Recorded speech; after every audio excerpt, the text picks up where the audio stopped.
निधिवन। एक बार कलकत्ता का एक भक्त अपने गुरु की सुनाई हुई भागवत कथा से इतना मोहित हुआ कि वो हर समय वृंदावन आने की सोचने लगा।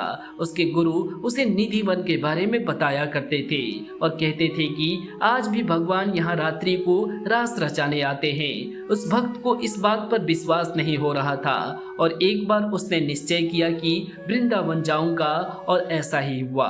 श्री राधा रानी की कृपा हुई और आ गया वृंदावन। उसने जी भर कर बिहारी जी का राधा रानी का दर्शन किया, लेकिन अब भी उसे इस बात का यकीन नहीं था कि निधिवन में रात्रि को भगवान रास रचाते हैं। उसने सोचा कि एक दिन निधिवन रुक कर देखता हूँ, इसलिए वो वहीं पर रुक गया और देर तक बैठा रहा और जब शाम होने को आई तब एक पेड़ की लता की आड़ में छिप गया।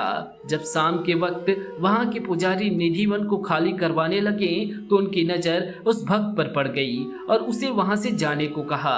तब वो भक्त वहाँ से चला गया, लेकिन अगले दिन फिर से वहाँ जाकर छिप गया और फिर से शाम होते ही पुजारियों द्वारा निकाला गया और आखिर में उसने निधिवन में एक ऐसा कोना खोज निकाला जहां उसे कोई ना ढूंढ सकता था और वो आंखें मूंदे सारी रात वहीं निधिवन में बैठा रहा। और अगले दिन जब सेविकाएं निधिवन में साफ सफाई करने आईं तो पाया कि एक व्यक्ति बेसुध पड़ा हुआ है और उसके मुंह से झाग निकल रहा है। तब उन सेविकाओं ने सभी को बताया तो लोगों की भीड़ वहां पर जमा हो गई और सभी ने उस व्यक्ति से बोलने की कोशिश की, लेकिन वो कुछ भी नहीं बोल पा रहा था। लोगों ने उसे खाने के लिए मिठाई आदि दी, लेकिन उसने नहीं ली और ऐसे ही वो 3 दिन तक बिना कुछ खाए पिए ऐसे ही बेसुध पड़ा रहा। और 5 दिन बाद उसके गुरु जो कि गोवर्धन में रहते थे बताया गया, तब उसके गुरुजी वहां पहुंचे और उसे गोवर्धन अपने आश्रम में ले आए।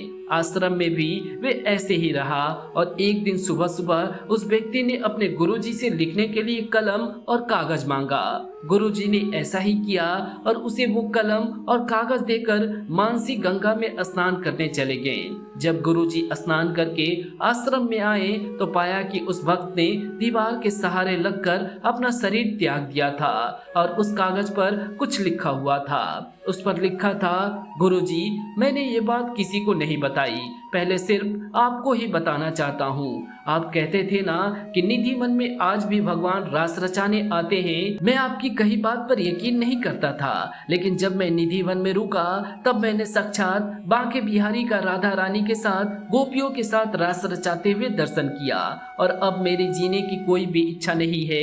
इस जीवन का जो लक्ष्य था वो मैंने लक्ष्य प्राप्त कर लिया है और अब मैं जीकर करूंगा भी क्या।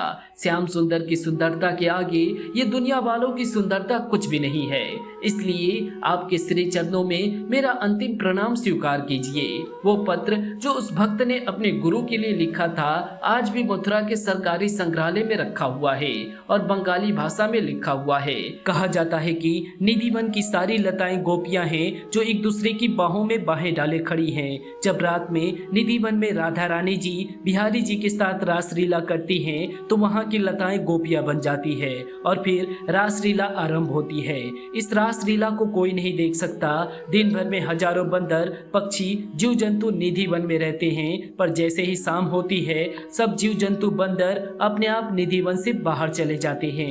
एक परिंदा भी फिर वहां पर नहीं रुकता, यहाँ तक कि जमीन के अंदर के जीव, चींटी आदि भी जमीन के अंदर चले जाते हैं। रासलीला को कोई नहीं देख सकता क्योंकि रासलीला इस लौकिक जगत की लीला नहीं है। रास तो अलौकिक जगत की परम दिव्याति दिव्य लीला है। कोई साधारण व्यक्ति या जीव अपनी आंखों से देख ही नहीं सकता। जो बड़े संत हैं उन्हें निधिवन से राधा रानी जी और गोपियों के नूपुर की ध्वनि सुनी है। जब रास करते करते राधा रानी जी थक जाती हैं तो बिहारी जी उनके चरण दबाते हैं और रात्रि में शयन करते हैं। आज भी निधिवन में शयन कक्ष है जहाँ पुजारी जी जल का पात्र, पान, फूल और प्रसाद रखते हैं और जब सुबह पट खोलते हैं तो जल पीला मिलता है। पान चबाया हुआ मिलता है और फूल बिखरे हुए मिलते हैं। वृंदावन धाम या वर्सना कोई घूमने फिरने या पिकनिक मनाने की जगह नहीं है। यह आपके इष्ट की जन्मभूमि, लीला भूमि एवं तपोभूमि है। सबसे खास बात ये प्रेम भूमि है। जब भी आओ इसको तपोभूमि समझकर मानसिक एवं शारीरिक तप किया करो। शरीर से सेवा एवं वाणी से राधा नाम गाया जाए तभी धाम में आना सार्थक है। एक अद्भुत मस्ती, ताकत एवं आनंद लेकर वापिस जाया करो। आपकी धाम निष्ठा में वृद्धि हो, इसी कामना से बोलो जय जय श्री राधे कृष्ण।